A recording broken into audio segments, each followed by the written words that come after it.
ಏನ್ ತಾತ ಹಾಗೆ ನೋಡ್ತಿದ್ದೀರಾ? ನೀವಿಬ್ರು ಏನೋ ಸೀಕ್ರೆಟ್ ಮಾತಾಡ್ತಾ ಇದ್ರಿ ಅನ್ಸುತ್ತೆ. ನಾನು ಬಂದು ಡಿಸ್ಟರ್ಬ್ ಮಾಡದ್ನಾ?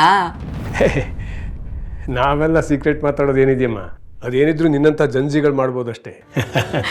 ನಮ್ಮ ಮಧ್ಯನೂ ಅಂತ ಸೀಕ್ರೆಟ್ ಎಲ್ಲ ಏನೂ ಇಲ್ಲ ಬಿಡಿ ತಾತ, ಎಲ್ಲ ಕುಲ್ಲಂ ಕುಲ್ಲ.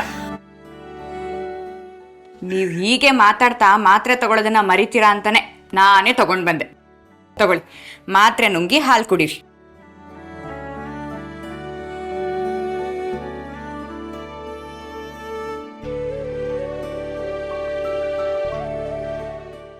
ತಗೊಳ್ಳಿ ಹಾಲು.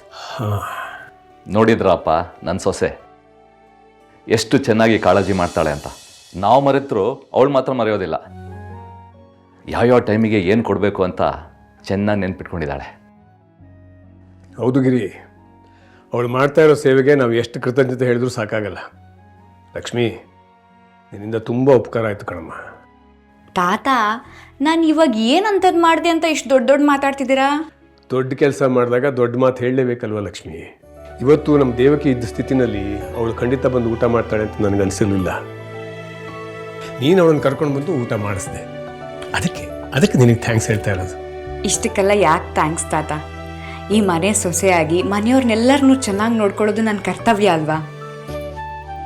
ಈಗಿನ ಕಾಲದಲ್ಲಿ ಮನೆ ಕಾಲಿಟ್ಟು ಕೂಡಲೇ ಸಂಸಾರನ ಒಡೆಯೋರ ಮಧ್ಯೆ ಕುಟುಂಬ ಸಂಬಂಧ ಅಂತ ನೀನು ಓಡಾಡೋದು ನೋಡಿದರೆ ತುಂಬ ಖುಷಿಯಾಗುತ್ತಮ್ಮ.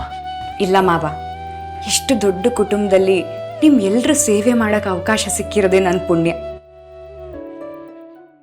ಅದಕ್ಕೆ ಯಾವುದೇ ಕಾರಣಕ್ಕೂ ಧಕ್ಕೆ ಬರದೇ ಇರೋ ಹಾಗೆ ನಾನು ನೋಡ್ಕೋತೀನಿ.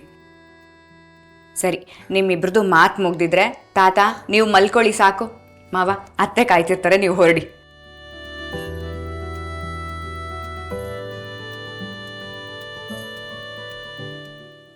ಗಿರಿ, ನನ್ನ ಮೊಮ್ಮಗಳಿಗೂ ಇಷ್ಟೇ ವಯಸ್ಸಾಗಿರ್ಬೇಕಲ್ವಾ? ಅವಳನ್ನು ನೋಡೋ